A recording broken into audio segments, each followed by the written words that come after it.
Salve galera, aqui é o professor André Panza do canal Enem e Outras Histórias, passando para começar matemática no canal, tá certo?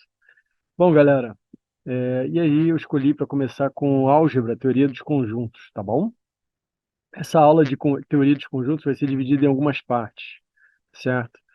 Para não ficar uma aula tão extensa, então eu dividi em, acho que se eu não me engano são 4 partes, e isso vai ficar no playlist do canal, tá certo? Vamos lá, vamos começar com teoria dos conjuntos. Bom, teoria dos conjuntos, conjunto, né? Conjunto e elementos de conjunto são duas definições, dois conceitos que a gente chama de conceitos primitivos dentro da matemática, certo? Assim como tem na geometria, ponto e reta, tá certo?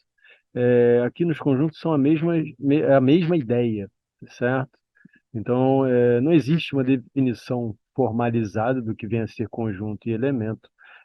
São noções primitivas, conceitos primitivos, que a ideia que a gente tem de conjunto é a ideia de coleção, é a ideia de elementos com características semelhantes ou com as mesmas características, tá certo? Em sala de aula, a gente sempre dá o exemplo dos alunos dos nono ano, por exemplo, dentro de uma escola que tem do quinto ano ao terceiro ano do ensino médio, imagina que existe um conjunto de alunos do nono ano. Qual é a característica em comum deles? São alunos que estão no nono ano, estão se preparando para concursos militares, enfim, têm a mesma idade, uma idade entre 13 e 15 anos, 14, 15 anos, 16, enfim. Você pode ter algumas propriedades que você pode relacionar, tá certo? E todo o conjunto é formado por vários objetos, toda a coleção é formada por vários objetos e o conjunto dos elementos.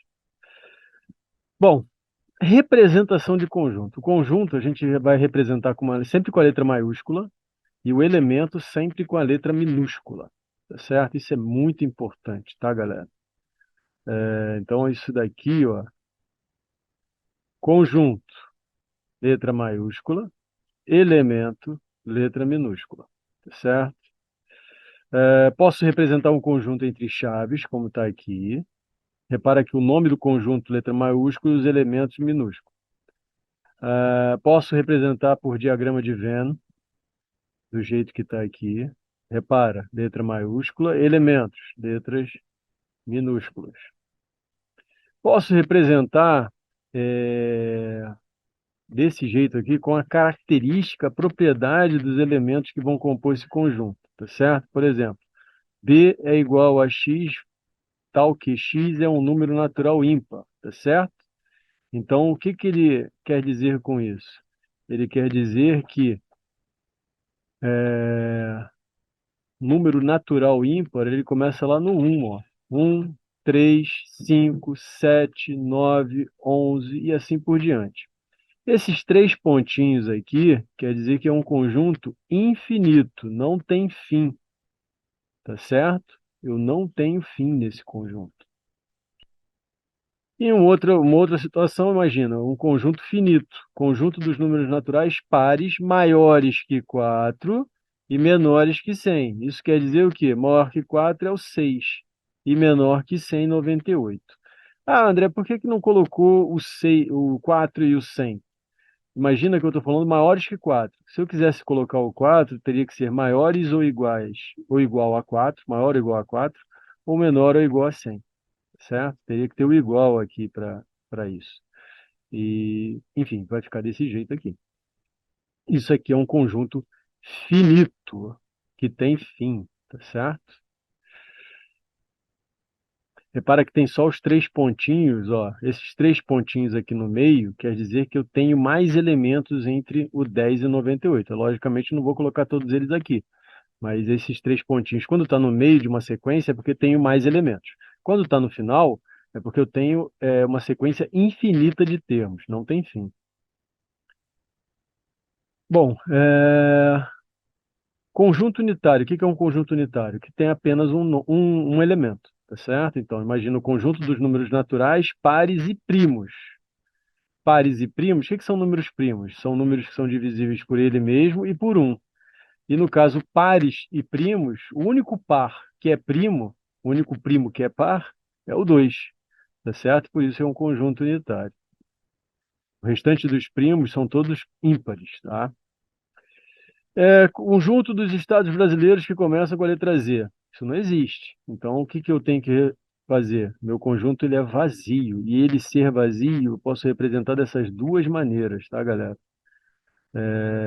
Ou as chaves sem nada dentro, ou uma bola com um risco no meio, certo? E repara que o nome dos conjuntos são sempre letras maiúsculas, tá? E o conjunto universo, a definição importante, corresponde ao conjunto ao qual pertencem todos os elementos que fazem parte do nosso estudo. Isso a gente vai ver mais para frente, exemplos disso, tá? Bom, importante, importantíssimo, isso o pessoal erra muito quando faz exercício de conjunto vazio. As pessoas representam o conjunto vazio muitas vezes dessa maneira aqui, ó. As chaves com a bola com traço no meio dentro. Isso daqui, galera, quer dizer que é um conjunto unitário, cujo elemento quem é? É essa bola com corte no meio, tá certo? Então, isso daqui, ó, esse conjunto vazio pertence a um conjunto cujo elemento é o conjunto vazio. Isso existe dentro da matemática.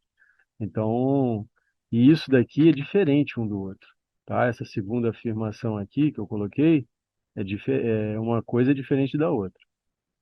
Tá certo, galera? Isso aqui é muito importante, tá? Já vi muita gente errar isso em prova.